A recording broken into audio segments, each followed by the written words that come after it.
Drugs বিরোধী অভিযানে নেমে দুই যুবক সহ বৃহৎ পরিমাণে হেরোইন জব্দ করল সোনাই পুলিশ। কাছা পুলিশের ড্রাগস বিরোধী অভিযানে নেমে একের পর এক বৃহৎ সাফল্য অব্যাহত রয়েছে। সোনাই থানার অন্তর্গত নগদী গ্রাম এলাকায় অভিযানে নেমে বৃহৎ পরিমাণে হেরোইন সহ আনোয়ার হোসেন ও হোসেন আহমেদ লস্কর নামে দুই যুবককে আটক করে সোনাই পুলিশ। ড্রাগস ব্যবসায়ী যুবকজনের কাছ থেকে 44টি সাবানের বাক্স থেকে 572 গ্রাম হেরোইন জব্দ করে পুলিশ।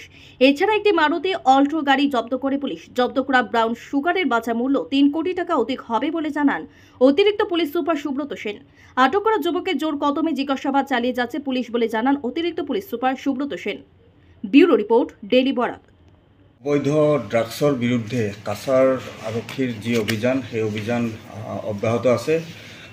যোৱাকালি আমি বিশেষ সূত্ৰে এক খবৰ পাইছিলোঁ যে বহুজন সংখ্যক ড্ৰাগছ আমাৰ সোনাই অঞ্চলৰ মাজেৰে সৰবৰাহ কৰিবলৈ গৈ আছে বুলি, আৰু এক বিশেষ এক অভিযান চলোৱা হৈছিলে আৰু অভিযান নেতৃত্ব দিছিলে আমাৰ লক্ষীপুৰ সাব ডিভিজনৰ SDPO পাৰ্থ প্ৰতিম বৰাই। আৰু প্ৰায় 7টা 7:30 মান বজাত নাগদিৰ গ্ৰাম গাঁৱৰ যিটো সোনাই থানাৰ অন্তৰ্গত তাত তেওঁলোকে এখন সাসপিচিয়াছ এখন গাড়ী এখন মাৰুতি 800 গাড়ী এখন তেওঁলোকে প্ৰত্যক্ষ কৰে, যাৰ নাম্বাৰ হ'ল AS01AK 0276। এই গাড়ীখন তেওঁলোকে পিছা কৰি সেই গাড়ীখন তেওঁলোকে ৰখাবলৈ সক্ষম হয়।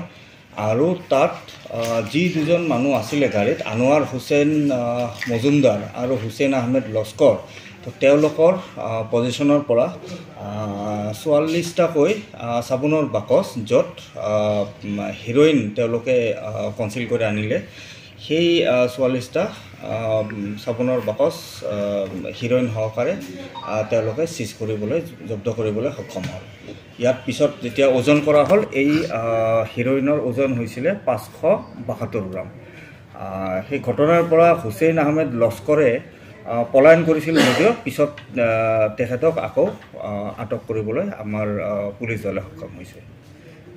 আৰু এই ইয়াৰ বজাৰ মূল্য আন্তঃৰাষ্ট্ৰীয় বজাৰত 3 কোটিতকৈ বেছি হ'ব।